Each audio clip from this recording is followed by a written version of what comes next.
Olá, eu sou a Dalimar Silva, sou advogada, sou membro da Igreja Batista Constantinópolis, aqui no bairro de Educandos, em Manaus, e hoje eu tenho esse privilégio de apresentar o programa Direito no Dia a Dia da Constante TV, a sua TV missionária.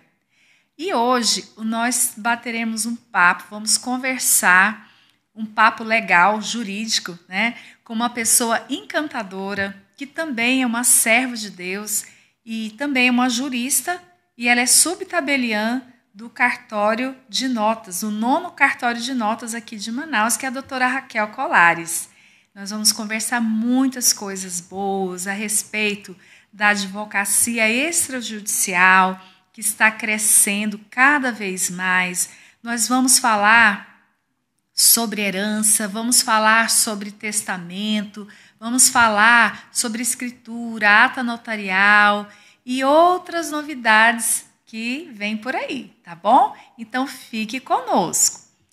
Antes de dar início à nossa conversa e apresentar a nossa convidada, eu gostaria de compartilhar com vocês um texto da Palavra de Deus que se encontra no livro de Lucas, capítulo 15, dos versos 11 até o 28. Eu não vou ler todos, tá? Mas esse texto bíblico fala sobre a parábola do filho pródigo. E disse mais: certo homem tinha 2 filhos. O mais moço disse ao pai: Pai, dá-me a parte dos bens que me cabe por herança. Então o pai repartiu seus bens entre eles.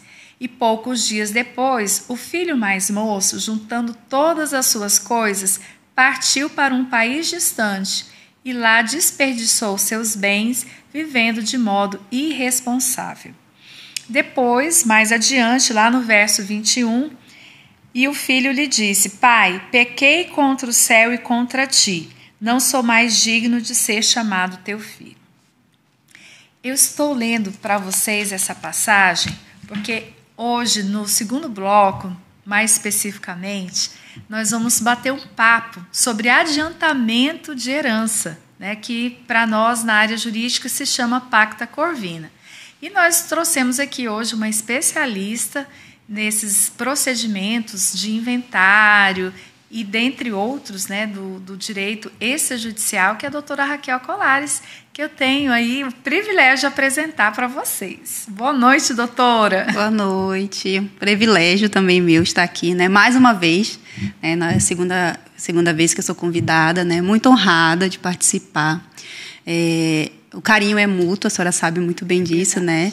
Nós estamos ali no dia a dia, no trabalho, né? Muitas das vezes, naquele ambiente meio informal, nós construímos amizade, né? Então, tenho a senhora como uma amiga, né? E um exemplo também da mulher na advocacia, né? Então, assim, aquela pessoa que está sempre ali na labuta mesmo dos direitos, né? De lutar a favor dos direitos das mulheres, né? Então, a admiração é mútua. Obrigada, Raquel. E como você bem disse, é sempre bom, né, estarmos juntas. A doutora Raquel, para mim, ela é um ícone de conhecimento aqui no estado do Amazonas. E eu vou dizer para vocês por quê. Doutora Raquel, ela já tem 23 anos de cartório, não é isso, Raquel? Isso. Conta para nós, Raquel, como é que você começou esse trabalho em cartório, né? Você hoje já tem essa vasta experiência, 23 anos, né, trabalhando em cartório, e eu gostaria que você falasse um pouquinho dessa experiência, né, para nós. São 23 anos já, desde os meus 15 anos, revelando a idade, né? Desde os meus 15 anos eu atuo na área extrajudicial. Iniciei no interior, né, no interior do Amazonas, onde é aquele cartório que é tudo, né, que tem tudo. É registro civil, é escritura, é registro, é protesto. Então, fiz 8 anos lá. Durante 8 anos trabalhei num cartório no interior. Fui emancipada para poder continuar trabalhando, assinando o documento, né? Com 16 aninhos. Com 16 aninhos. Tive que ser emancipada, estava com uns 4 meses de trabalho, né? Então, assim, é uma área que me encantou, né? Desde o início, me encantou. E no interior, né? Meu pai foi transferido para lá. E houve a oportunidade da igreja também.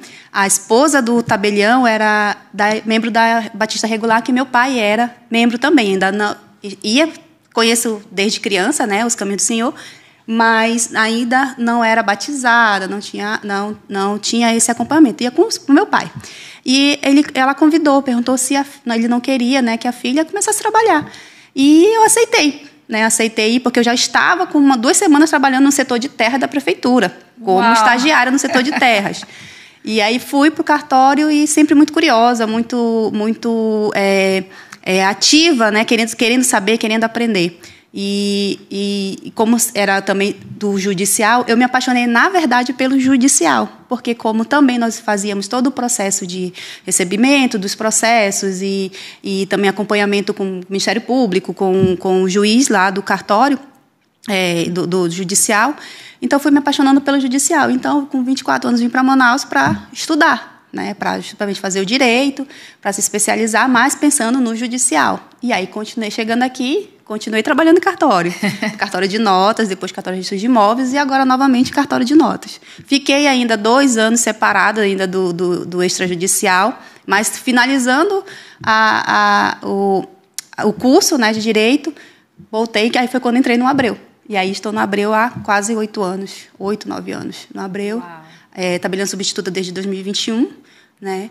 E hoje atuando mais na área das sucessões, inventário, testamentos, mais nessa área, né? Mas de tudo um pouco no cartório também, né?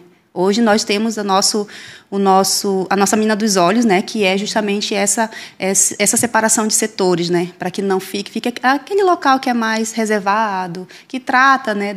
E assim, é um privilégio para mim também, porque você lidar com um dos momentos mais difíceis do ser humano, que é o luto nos 2 sentidos, tanto por inventário como nos casos de divórcios, que também é um setor que é específico para isso. Então, são os momentos mais difíceis, né, para o ser humano, esse momento da separação, né? Um para a vida eterna, né, e outro para realmente de uma família, né? Então, Deus sabe onde coloca, né? Então, aquele momento ali da pessoa que você saber, olha, agora é hora de um abraço mesmo. Então, ter esse olhar. Então, o nosso setor ali é separado justamente para isso. Pensado nisso. Que bom. E eu sou prova disso, porque eu levo muitos trabalhos, né, para realizar com vocês, porque realmente a equipe é muito bem preparada, todo esse ambiente, né, que é bastante aconchegante, como você falou. Eu que sou da área de família, nós tentamos preservar ao máximo os relacionamentos, né? Sim. Então, seja no luto, seja na questão do divórcio, então nós estamos ali sempre empenhados, né, em poder fazer com que esse momento seja o mais ameno possível, né, doutora Raquel? É um momento tão delicado, né? Muito delicado. De você lidar com emoções, né? Eu acho que nem todos sabemos como é que vai ser as nossas emoções nesse momento. A gente que perde alguém, eu já perdi meus pais, então eu sei que é um momento muito delicado de você tratar. E eu vejo assim que o direito brasileiro ele não respeita tanto esse prazo. Hoje, meu pai fez 2 anos que faleceu, vai fazer 2 anos que faleceu, e ainda assim é uma situação delicada de se falar, é um momento ali que você ainda tem a emoção ainda está ali muito viva, latente, né? Então, eu vejo que isso também, nosso direito, era algo que não teria que ter prazo para abertura, você já impor uma multa, impor uma sanção para uma pessoa que está tão debilitada naquele momento, né? Então, é um momento muito delicado e você tem que saber falar, como falar, amenizar, né? Tentar amenizar o que se pode, né? Então, no direito, a gente é ensinado a ser frio, na verdade, né? A gente é ensinado a ser frio. E o extrajudicial, ele tira isso. Ele aproxima as pessoas, né? Então, até um contrato de compra e venda, por exemplo, né? Que, você ainda tem aquelas... duas pessoas que... daquela relação simples ali, mas você consegue ainda criar um ambiente mais ameno, mais amoroso entre as pessoas, né? Então, tudo isso, o direito extrajudicial, eu vejo que ele tem esse lado, sabe? Esse brilho, né? Que o judicial, ele não tem tanto. Exato. Ele não tem tanto. Então, você tem aquele contato mais frequente com as pessoas, né? O inventário. Hoje, você fecha, assim, 2 semanas, você consegue fechar um inventário em 2 semanas, mas é 2 semanas que você passa ali com a pessoa. Exato. Você tem ali o contato. Você acaba se envolvendo com aquela história familiar, não é? Sim, e você escuta. Muitas das vezes você é também o psicólogo da pessoa, o terapeuta ali, você só ouve, só escuta, porque nesses momentos de dor, realmente, as pessoas, elas, às vezes, só precisam falar. Exato. Né? E você escutar. Eu acho que a Bíblia fala muito isso, né? Que a gente tem que estar pronto para ouvir, né? Então a gente tem que ser pronto e tardio ao falar. Então nesses momentos a gente utiliza muito, eu utilizo muito isso, de escutar, porque às vezes é só o que a pessoa precisa, é escutar. E que bom que Deus nos dá essa capacidade, essa oportunidade de poder aliar a nossa fé, não é, Raquel? Sim. Com a nossa carreira, nosso trabalho, os talentos, o nosso trabalho que Deus colocou nas nossas mãos, não é? Sim. Doutora Raquel, a advocacia extrajudicial, né, como você já introduziu, está ganhando cada vez mais espaço na sociedade, não é? Amém. E quais são as mudanças mais atuais que você hoje vislumbra na advocacia extrajudicial? A questão do inventário, que ela é recente, ela é de 2007, né? Sim. O inventário ir para o âmbito extrajudicial. O divórcio também, que foi também juntamente com o inventário. Né? Hoje, atualmente, o divórcio extrajudicial com menor, apesar dos pesares. Apesar dos pesares, né? das exigências, ainda assim existe esse meio, né, do extrajudicial, que é mais célere, né? Uhum. Se torna mais célere, né? Ainda de que tenha alguns procedimentos, mas ainda assim ainda é mais célere. Né? A questão, né, da propriedade, que é um âmbito que também a senhora milita muito, os capião, a adjudicação compulsória extrajudicial, que a gente sabia que demorava anos a fios, até porque ele está, sim, abarrotado, né? A gente sabe que é um sistema hoje que é muito, muito cheio, né? Então, o extrajudicial ele veio para amenizar essa dor, porque, querendo ou não, é uma dor. Você está ali há anos tentando ter a propriedade do seu imóvel, tentando finalizar realmente o inventário para dispor do patrimônio. Hoje também o inventário extrajudicial, existe a possibilidade de dispor do patrimônio durante o processo de inventário. Né? Então, isso são meios que antes você demorava anos para conseguir um alvará judicial, né? Você conseguir um alvará. Então, hoje, pelo extrajudicial, você já consegue dispor daquele patrimônio. Então, o extrajudicial vinha avançando muito nisso. Né? E hoje, como eu posso até dizer assim, a modinha, o planejamento sucessório. Né? O planejamento sucessório, através das holds, como você faz esse planejamento por holds, apesar do cartório em si não fazer a hold, mas ele tem assim os meios, você tem os meios de você trabalhar com o extrajudicial, o testamento, né? O testamento com planejamento sucessório, as doações em vida, por adiantamento de legítima, como aconteceu, até a questão da doação mesmo da parte disponível, que muitas vezes as pessoas elas não conseguem compreender o que é a sua parte disponível, o que ela pode dispor e o que ela não pode dispor. Né? Então, o extrajudicial hoje ele tem essa facilidade. Doutora, a senhora falou sobre o benefício número 1 do aspecto do direito extrajudicial, né, que é a celeridade. E eu também vejo que no extrajudicial a tendência é sempre o consenso, porque se não for consensual, né, Sim. Você vai perder tempo lá no Poder Judiciário, que se tornou realmente uma máquina muito cara e também muito devagar, não é? Muito morosa. Mas quais seriam outros benefícios dos atos extrajudiciais que a senhora percebe? A humanidade, eu acho que essa parte mais humanizada, né? Então, essa parte humanizada, justamente essa conciliação, né? Que você trabalha junto com o advogado. Muitas das vezes, no judicial, você não tem esse trabalho junto com o advogado. E no extrajudicial, não, você consegue ter esse trabalho. Né? Então, por exemplo, eu sempre digo que consenso, às vezes, ele não quer dizer que você está de boa com a pessoa, que você está numa relação saudável, mas vocês têm o mesmo objetivo. Então, o extrajudicial, ele aproxima isso. Ele olha, o seu desejo é separar, o dela é de separar. É dividir os bens, só que nós não queremos não ver. O extrajudicial proporciona isso. né? Então, você consegue ser a celeridade e mais humanizado. Com dignidade. E com né? dignidade, exatamente, com dignidade. Então, hoje, existe essa acessibilidade, né? Essa acessibilidade. Claro que os atos extrajudiciais, eles não dispensam o advogado, em hipótese nenhuma, mas ele trabalha junto. Né? Então, ou seja, o cidadão, ele vai no cartório, ele vai tentar saber como proceder num divórcio. Ele vai ter todas as informações que ele precisa, vai esclarecer, contudo, no final vai dizer: o senhor precisa de um advogado, o senhor precisa ter assistência jurídica. Porque aquilo que eu estou lhe dizendo, seu advogado vai respaldar, vai validar o que eu estou falando aqui, e a gente vai conseguir construir um trabalho juntos. Porque cada família tem o seu próprio desenho, né? Familiar. Sim. E é isso que eu, como advogada familiarista, sempre digo para os meus clientes: você vai deixar um juiz decidir a vida familiar de vocês, que ele não tem essa oportunidade, né? Mal de ler ali os autos, né? Os processos. Então, eu concordo plenamente que no extrajudicial nós temos essa grande vantagem da celeridade, desse trabalho mais pessoal, mais personalizado, né? Sim. E tempo é vida, né, doutora Raquel? Sim. Tempo Fora é vida. a disponibilidade, que é de 8 às 17. E aos sábados, né? Sábado, como é o de vocês, até meio-dia. Até meio-dia. Então, a disponibilidade. Então, hoje o judicial ele tem um horário até as 14, e muitas das vezes você não tem ainda assim não tem essa acessibilidade. Mas o cartório não, ele está sempre de porta aberta para atender para um documento que você... divórcio hoje sem bens, por exemplo, sem bens, sem filhos menores, é feito na hora, já sai de lá com a escritura assinada, 15 minutinhos, saiu, resolveu, acabou aquela aflição, aquela angústia, né? Porque a gente sabe que é um processo angustiante.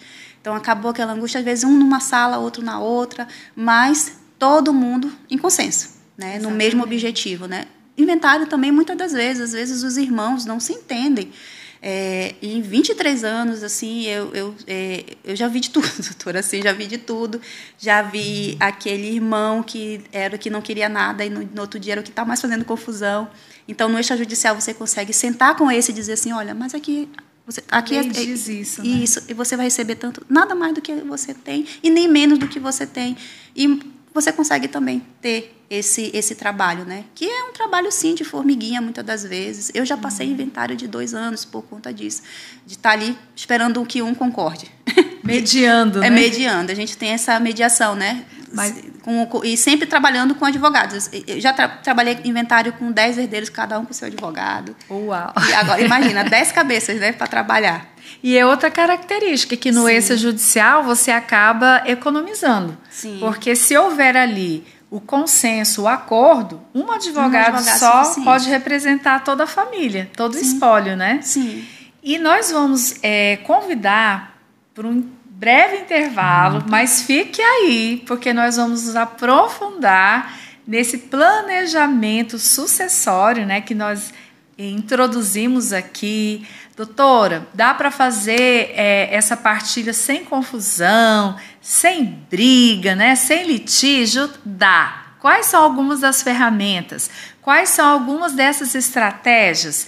Então, no segundo bloco, a doutora Raquel vai continuar essa conversa. Eu, se fosse você, ficaria aí, né?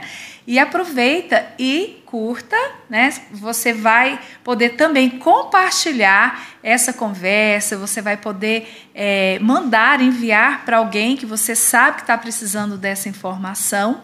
Então, curta, comente e siga, se inscreva aí no nosso canal da Constante TV e fique conosco. Em poucos segundos nós retornaremos.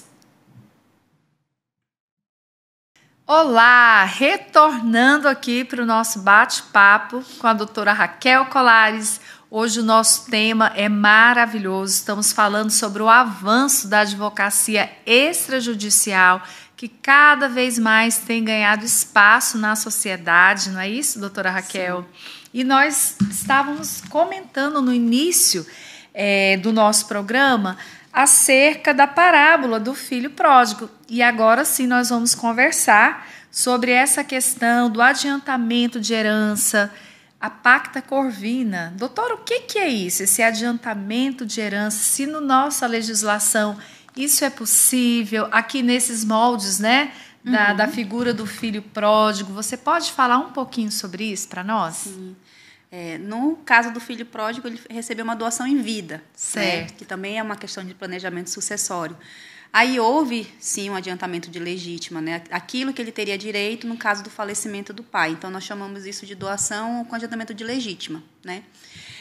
E no planejamento sucessório existem outras formas, tanto como a doação, né? Que você doa em vida, a pessoa passa a ter propriedade, como aconteceu com ele. Ele teve a propriedade e pôde dispor desse patrimônio, tanto que ele...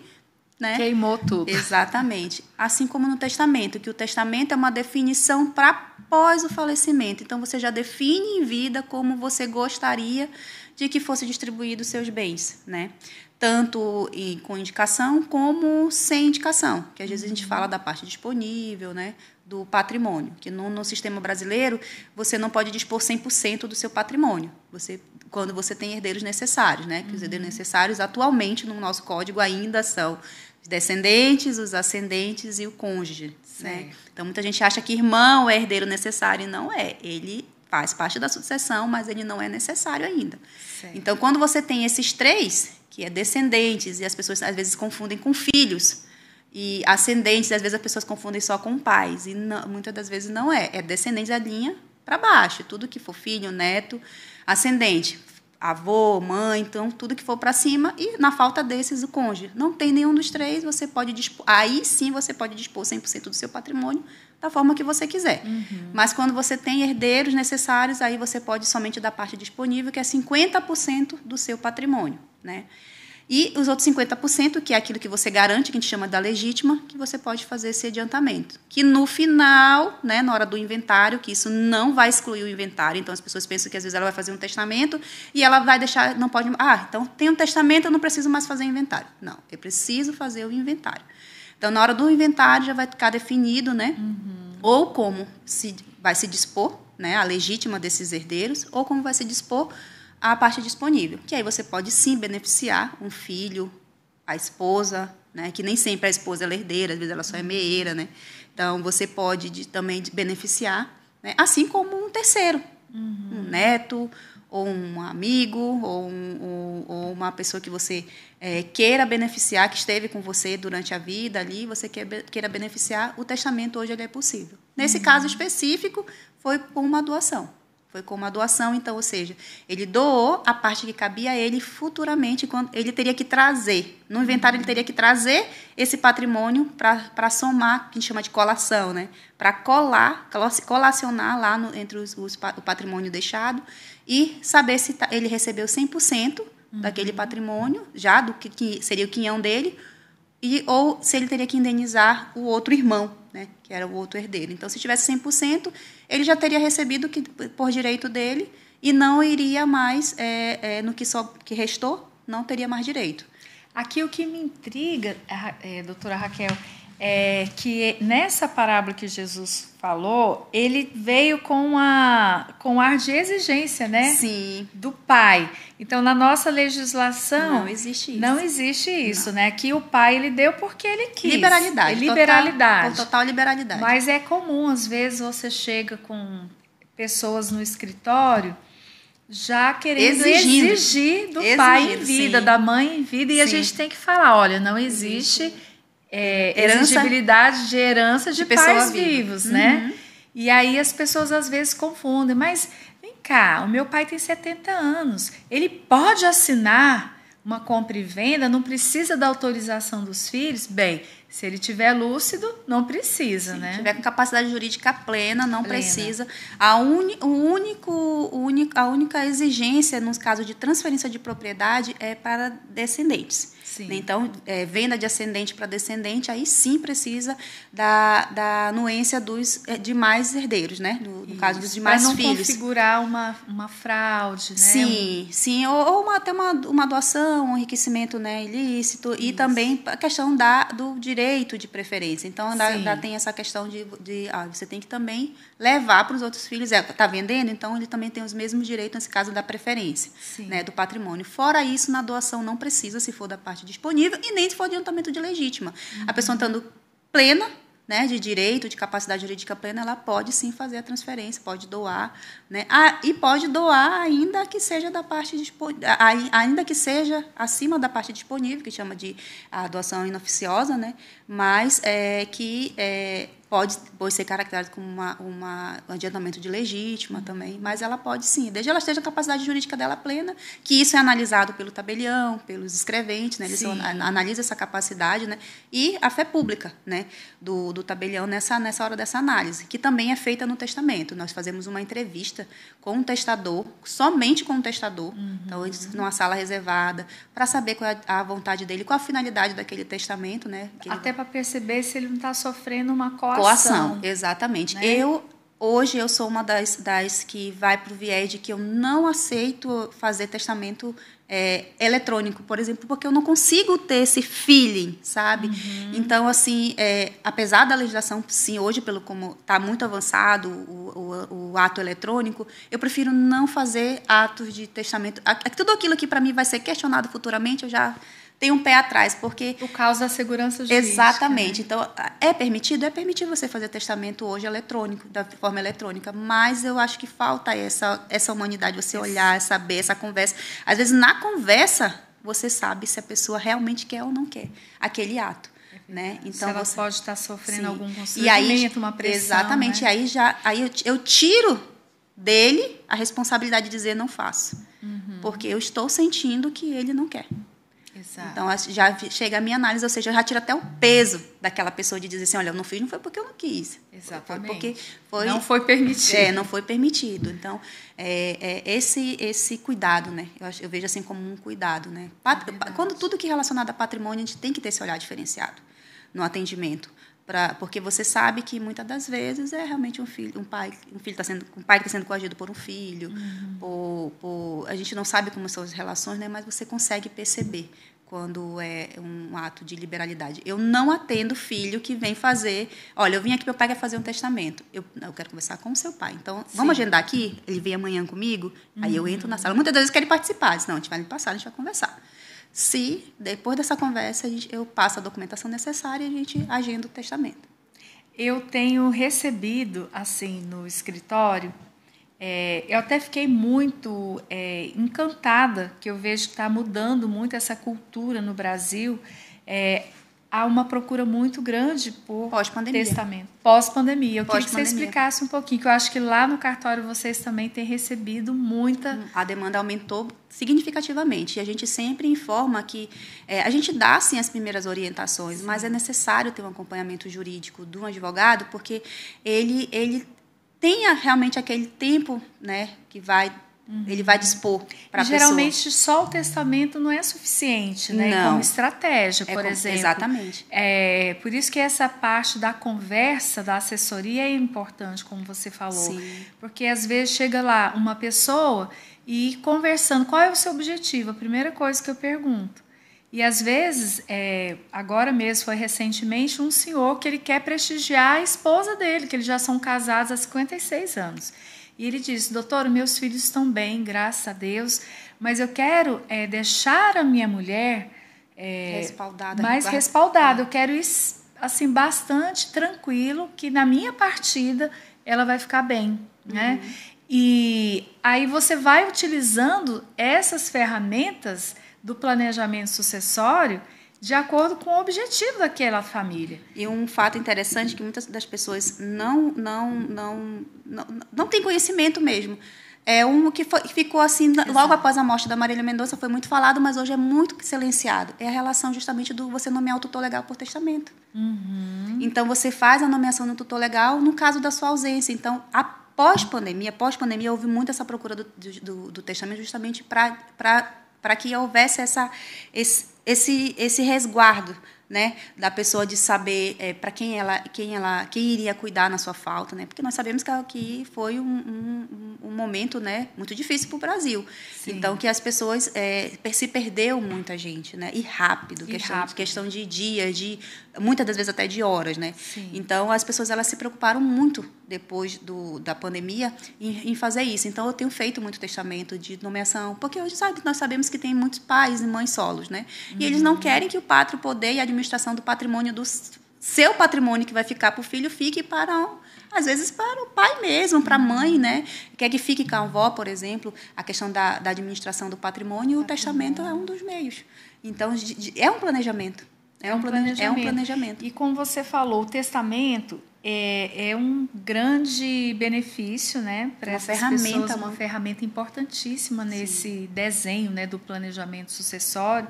E ele ainda tem essa vantagem que ele pode ser alterado a qualquer momento, a qualquer momento, doutora? Revogado. E tem gente que não sabe disso. Sim, revogado. Ele pode ser revogado totalmente, parcialmente. Você pode modificar pequenas coisas no testamento. Você pode refazer ele. Eu sempre oriento a refazer. Se você vai mudar uma coisa, é melhor refazer logo ele todo. Então, porque você não paga imposto. Sim, né? Então, as pessoas têm essa preocupação. Na doação, você paga imposto. Existe a obrigatoriedade porque você está transferindo a propriedade, você está transferindo um direito. No testamento, não. Ele é para posterior. Né? Então, é para ser utilizado após o falecimento e aí que vai ser analisado se aquele testamento está válido na questão de se perder o objeto ou não. Né? Então, você pode ter todo esse prazo para modificar. E não necessariamente você precisa fazer no mesmo local que você fez o primeiro. Então, se eu fiz um testamento aqui em Manaus e hoje eu me encontro lá em São Paulo e eu decidi que eu quero modificar meu testamento, eu posso fazer lá. Né? Então, você pode fazer em qualquer lugar. Né? E quem pode testar, doutora Raquel? Maiores de 18 anos, né? Em plena capacidade jurídica. Certo. Então, está pleno, tem maior de 18 anos, você pode testar. Então, é maior, você já pode fazer seu testamento. Né? Então, a gente sabe que hoje essa questão da influência, né? Então, a gente sabe que tem muitos pessoas, adolescentes novos, né? que querem fazer, mas não podem. Tem que ser só depois dos 18 anos. Doutor, e me fala aqui, para o nosso público que nos assiste, que nos ouve, doutora Raquel, qual a diferença do testamento particular com esse que é realizado lá no cartório, que tem fé pública? Explica para nós. O particular, ele vai precisar de uma validação para comprovação da sua vontade, né? Que realmente foi você que escreveu, houve a liberalidade, né? Da sua liberalidade foi que você não teve nenhuma coação no momento que você estava escrevendo ele, e já o público não. O público já tem a fé pública do tabelião, que ele seguiu todos os procedimentos que a legislação, todos os requisitos, né? Necessários, né? Para a elaboração dele, né? Que foi feito de acordo com que o juiz tem esse cuidado, porque o testamento ele tem que ser aberto ainda pelo judiciário. Ele não dispensa essa aprovação no judiciário. Contudo, o procedimento em si ele já é totalmente válido. Então, ou seja, no processo de conhecimento, ele já acontece no cartório. Né? No particular, não. Ele ainda vai pender a questão do conhecimento para, sim, a eficiência dele. Né? Para ele poder ser eficaz no sentido de validade e de que faça valer a vontade. Né? No público, não. O público, realmente, ele já está ali, a fé pública do tabelião já dá essa garantia, né? Essa segurança de que ali é realmente o testador que falou, da forma que ele falou. Então, tem esse respaldo jurídico. Né? Então, não que não possa se fazer, contudo, tem esse enfrentamento futuro, que é o momento que quem queria dispor não está mais aqui para dizer realmente foi eu que quis, realmente foi eu que queria. Né? Então, não é uma questão de uma doação em vida que você faz, que, se for questionada, você pode ir ao judiciário e dizer assim, não, fui eu que quis fazer. Nesse caso, não. O testamento ele é para após a morte. Então, ou seja, à vontade, a pessoa não está mais aqui para dispor da sua vontade, né? Para dizer se realmente ela escreveu, que não teve coação, e o juiz tem essa análise. Né? Então, essa análise é feita toda pelo tabelião. E ele é ato exclusivo do tabelião. Ato exclusivo do tabelião. Ato exclusivo do tabelião, o tabelião e os substitutos.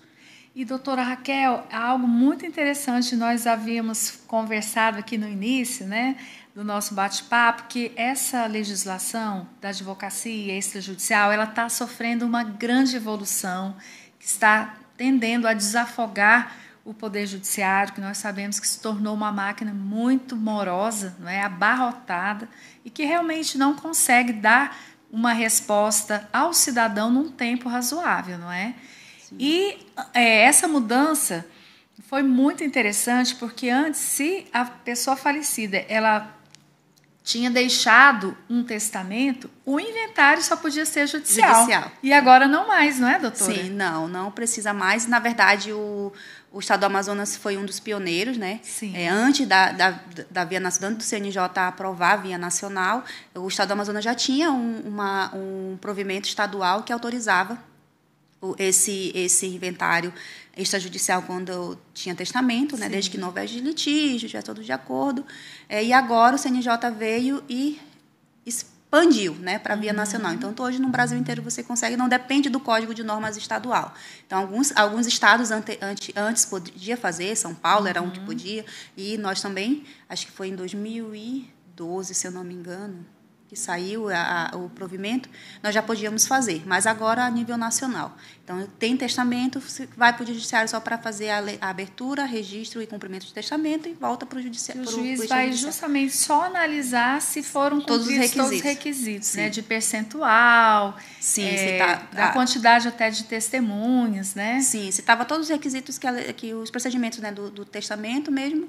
E assim, ele não faz nem análise documental. Por exemplo, se for de um bem específico, ele não faz. Ele só vê realmente o cumprimento da questão dos procedimentos, né? Se está de acordo com a legislação. Aí o resto tudo que vai fazer é o judicial.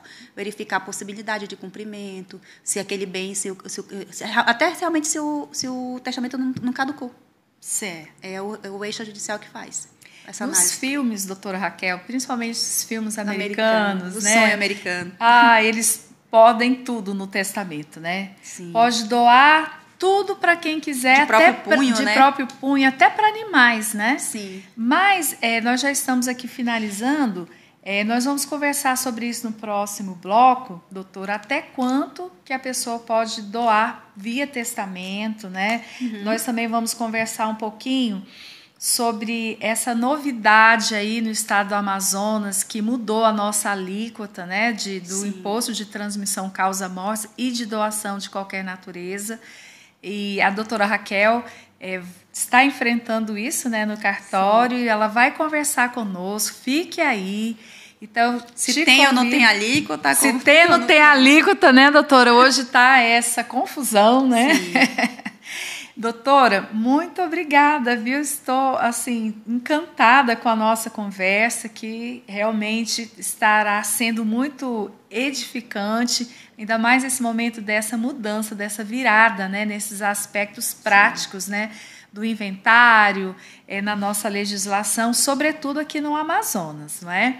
Então, agora eu quero te convidar para você tomar uma aguinha, mas fique aí conosco, nos acompanhe, curta, comente, compartilhe o seu programa Direito no Dia a Dia. Nós aqui estamos prestando informações jurídicas numa linguagem bem acessível.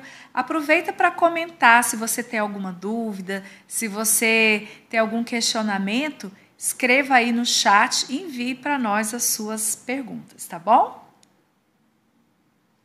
Olá, retornando aqui para o nosso último bloco. Nossa conversa hoje está bastante edificante, está acrescentando muito para quem deseja saber sobre o planejamento sucessório. A doutora Raquel acabou de conversar conosco sobre algumas dessas ferramentas que são imprescindíveis para quem quer deixar tudo organizado em vida, né, doutora Raquel? Sim. Não deixar para que os outros decidam, né, sobre essa questão de patrimônio da pessoa falecida. E, doutora, como nós estávamos conversando no segundo bloco, no final do segundo bloco, é bastante comum nós vermos em filmes, né, de países na Europa ou mesmo Estados Unidos, pessoas que querem deixar tudo via testamento. Isso é possível, doutora, no Brasil? Explica para nós como é essa exigência. Até quanto que você pode doar via testamento? Infelizmente não, né? Infelizmente no Brasil nós não podemos testar, né? Dispor 100% do nosso patrimônio. O testamento ele é uma disposição, né? Então ele segue o mesmo requisito da doação, né? Então para você testar assim, você pode definir no testamento como vai ser a distribuição, sim, incluindo a legítima, gravando com cláusulas. Contudo, se você quer beneficiar um terceiro, quer beneficiar um filho a mais, ou um cônjuge a mais, você só pode dispor de 50% do seu patrimônio, né? Que muitas das vezes às vezes só 25%, porque às vezes é um patrimônio comum e as pessoas pensam que é 50% do todo. Não, a gente entende, lógico, que o casamento é uma relação una, né? Contudo, na hora da divisão é 50-50. Então, todos aqueles bens, dependendo do regime de casamento, 50% vai ser de um e 50% de outro. Né? Dentro desses 50%, 25% do seu patrimônio. E não é de bens, é patrimônio. Tá? Então, o que é um patrimônio? É um carro, é uma casa, é uma conta bancária, são bens móveis, como a própria legislação fala, né? Tudo que tem valor. Né? Tudo que tem valor comercial é um patrimônio. Então, se você juntar tudo isso, quanto é que é 50%? Então, é esse 50% que você pode dispor. Então, dentro dessa disponibilidade, você pode, sim, deixar um bem 100% para um filho, se está dentro dessa parte disponível. Então, no testamento, você pode dispor até de 50% sem questionamentos. Né? Sem questionamento nesse sentido. Né? Nada que realmente... nada no direito brasileiro é fixo, né? Então, você pode sim contestar. Eu costumo dizer que no direito, 2 mais 2 não são 4. Não é bem assim. Não é bem assim, exatamente. A gente fala muito em partilha compensatória, num cartório, né? A gente diz assim, mas não é... ele não está ficando com uma cota parte do bem. Eu falei, mas não é cota parte do bem, é quinhão. Ele tem quinhão. Ele tem quinhão. No falecimento, você não fala em bens, você fala em quinhão. Né? Você fala no espólio, no total, ele é indivisível. Né? Então, ele é uno, então você não vai fazer a divisão de quinhão. A pessoa tem quantos por cento de quinhão? Então, quanto isso dá em valor? Então, essa partilha, muitas vezes, as pessoas pensam que não pode ser feita dessa forma, e ela pode ser compensatória, que a gente chama de partilha compensatória, né? Com exceção, né, do inventário quando tem menor ou incapaz, que aí realmente é percentual de patrimônio. Então, é de bem. Então, aí você tem que dividir em partes iguais de cada bem. Não pode ter essa compensação, só via judicial. Que hoje no extrajudicial você já pode fazer com menor incapaz, isso desde que respeitando. Foi um outro grande avanço, né, doutora Raquel, que nós tivemos. O avanço maior foi o MP lavrar a resolução dele, né, dizendo, instituindo um prazo e a forma de envio da manifestação. Porque até então o CNJ disse que precisava da manifestação ministerial. Mas nós ficamos como? Eu mando para onde? Qual o protocolo?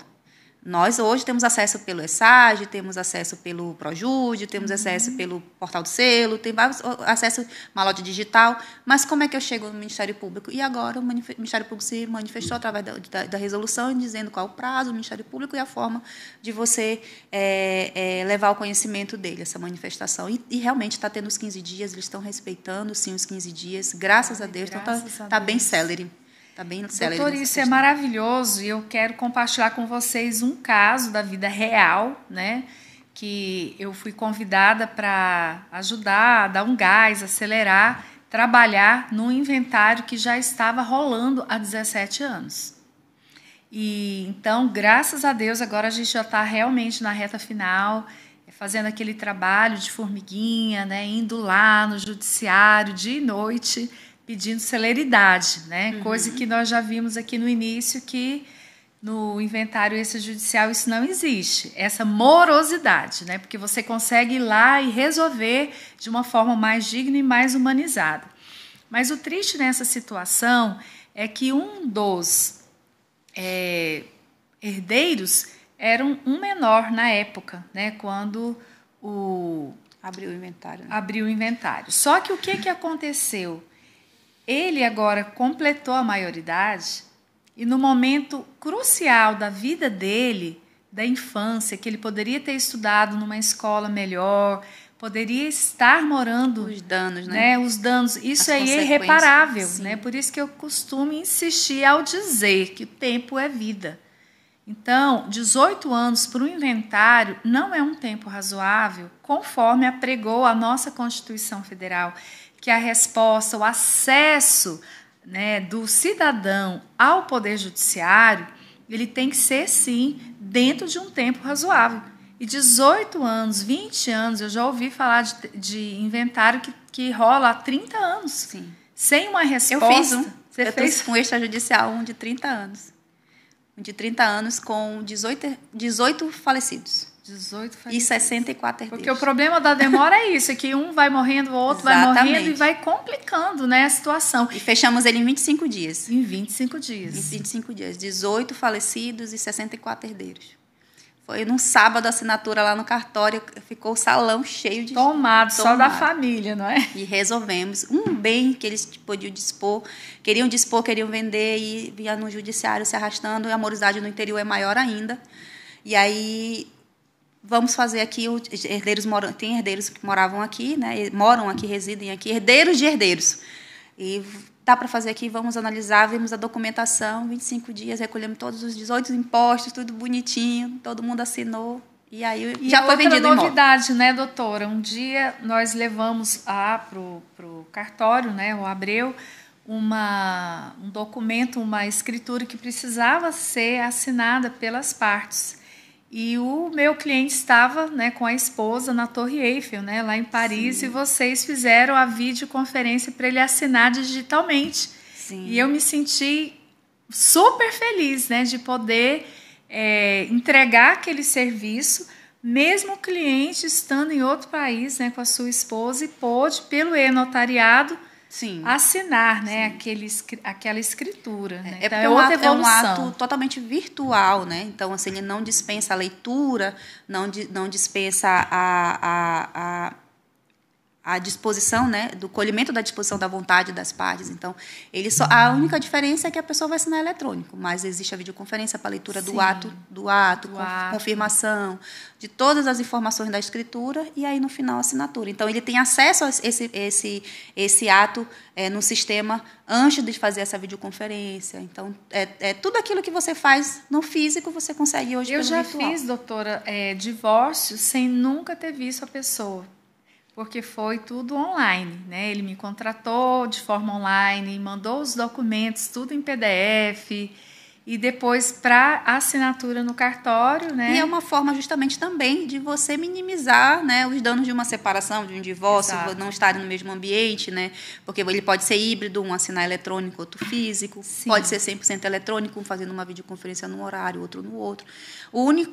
A única exceção dos atos de videoconferência para atos eletrônicos é no caso do testamento, que tem que ser o testador e as duas testemunhas na mesma videoconferência, né, para leitura, porque é um ato solene, né?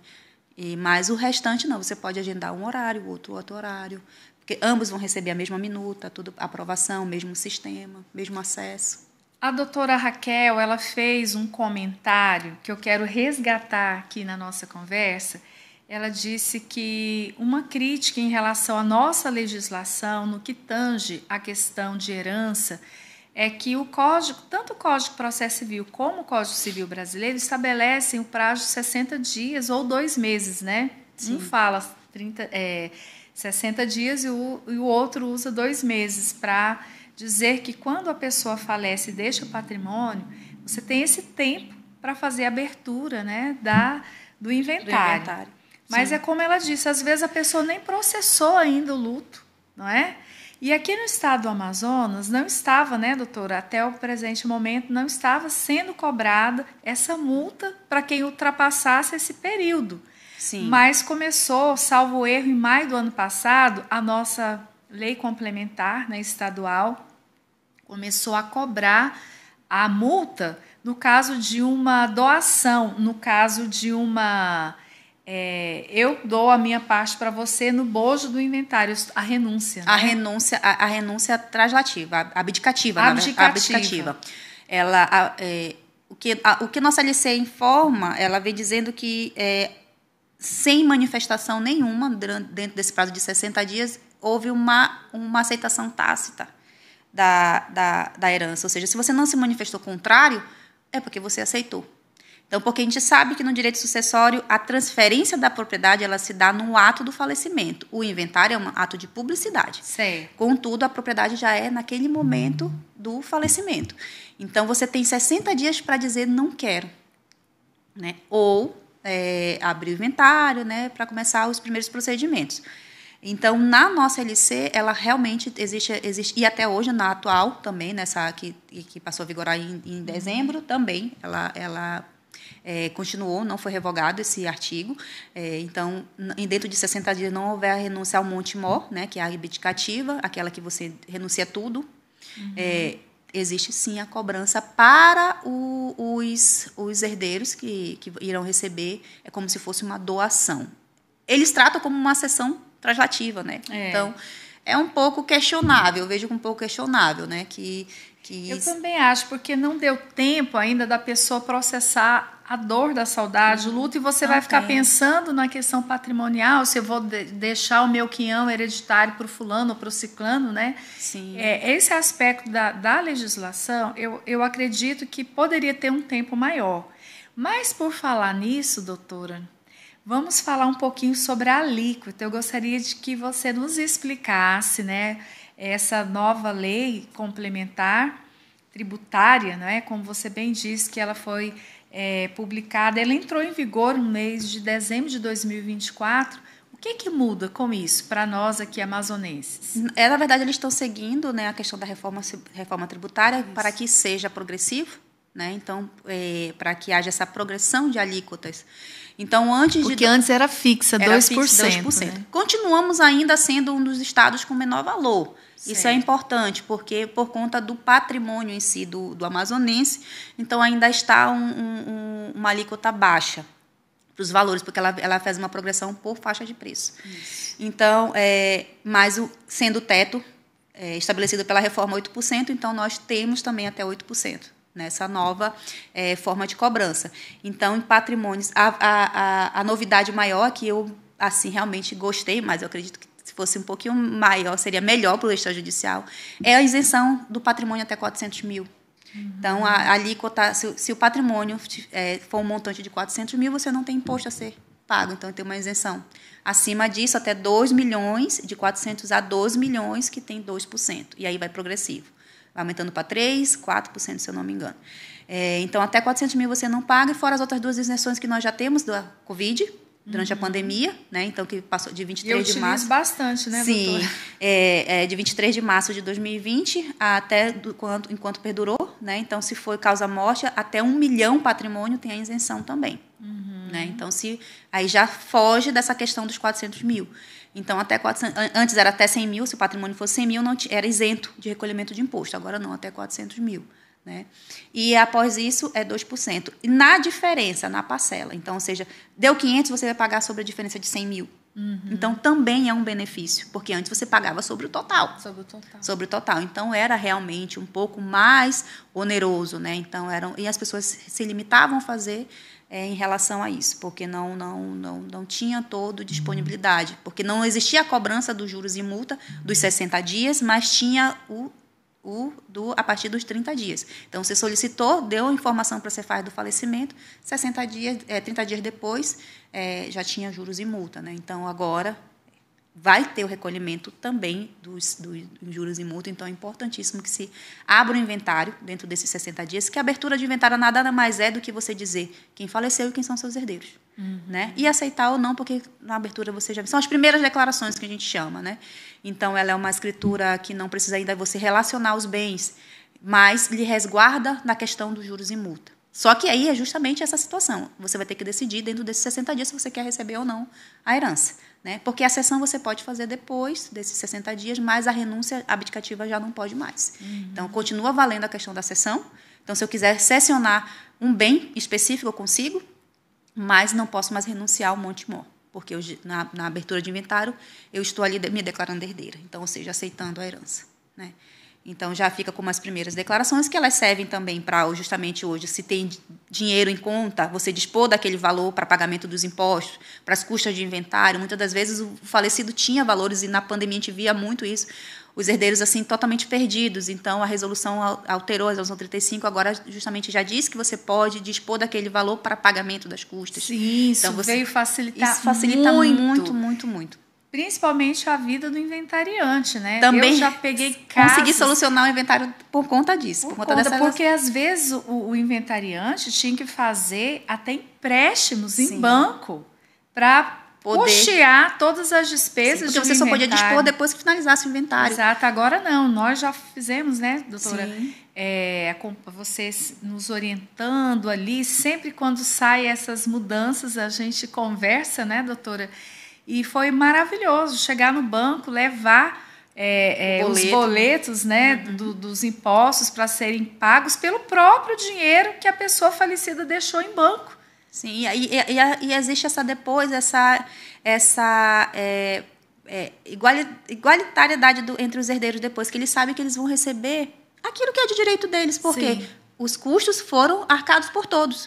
Por todos, porque saiu do valor que tinha lá. Eu fiz um inventário, acho que em novembro, justamente isso, estava parado também. A mãe faleceu, tinha valor em conta, não conseguiu dispor, não conseguiu finalizar, e o pai faleceu depois de 1 ano. Ainda estava esse inventário, os filhos ficaram, porque só de imposto para pagar era 56 mil de imposto. Numa conta, a falecida tinha 80 mil, custeava esses valores, e aí não podia ter acesso só por via judicial, eles não queriam ir para via judicial, e isso no extrajudicial já há 2 anos. E aí saiu a resolução, fizemos a abertura, ele foi com o boleto dos impostos, pagou, quitou, pagou o inventário, já fazendo transferência do patrimônio já para os herdeiros. Já. E, doutora Raquel, o nosso tempo está, infelizmente está acabando. Esse tema tão bom falar, né? Até porque muita gente desconhece essas questões de herança. Mas uma grande novidade que a ministra Nancy Angri, do STJ, né, do Superior Tribunal de Justiça, trouxe, pacificou aí o entendimento de que pode ser inventariada a posse de imóveis e não apenas a propriedade, né, doutora? Isso também foi um avanço na nossa legislação. Sim, porque ele configura tempo também de posse. Os herdeiros conseguem provar o tempo de posse com o inventário. Exatamente. Né? E depois que finaliza ali o inventário, quem vai herdar aqueles bens ali é que vão ficar responsáveis pela sua devida regularização, né? O capião, a adjudicação compulsória e tantos outros instrumentos, né, doutora? Então, que hoje é possível. Eu dei realmente os parabéns, né, para essa ministra, que foi a relatora, a ministra Nancy Angri, do STJ, sempre com seus votos muito acertados. Mas, doutora Raquel, eu quero fazer as últimas considerações, agradecendo a você por se dispor. Você é uma pessoa tão ocupada, né? Tenho ali uma grande responsabilidade. Esse é o maior cartório aqui do estado do Amazonas, tabelionato de notas, e você veio aqui pela 2ª vez nos atender para trazer esclarecimentos sobre essas mudanças, né? De 2023 para cá, muitas mudanças acontecendo, que vieram, inclusive, para melhorar, não é, o direito extrajudicial, para torná-lo mais acessível ao cidadão. Então, eu quero passar a você, doutora, a palavra. Eu que agradeço, né, mais uma vez a confiança no nosso trabalho ali do cartório, no meu trabalho, renovar, né, a nossa parceria, né, para mais esse ano. Precisando, a senhora sabe que a senhora pode contar comigo, vou sempre ter um tempo, sim. Primeiro porque amo falar do extrajudicial, né? É a minha paixão, né? E poder contribuir, eu acho que não somente para a sociedade em si, mas para os nossos, né? Que muitas das vezes padecem realmente de conhecimento nessa área, né? Então, a gente sabe que é necessário isso, é necessário esse conhecimento, é necessário aquela pessoa na igreja que esteja ali disposta também a doar, né? Então, nossos talentos são para isso, né? E, então, precisou, a senhora sabe que pode contar comigo, estarei aqui com toda certeza, darei um jeito, sim, sempre, né? Sempre à disposição. Muito obrigada também. Muito obrigada, doutora, muito obrigada mesmo. E com certeza ela vai voltar, se Deus assim permitir. Então, eu também quero agradecer a você que nos acompanhou. Não esqueça de curtir, de comentar e também se inscreva no canal da Web TV, a Constante TV, a sua TV missionária. Ficaremos por aqui e até o próximo episódio.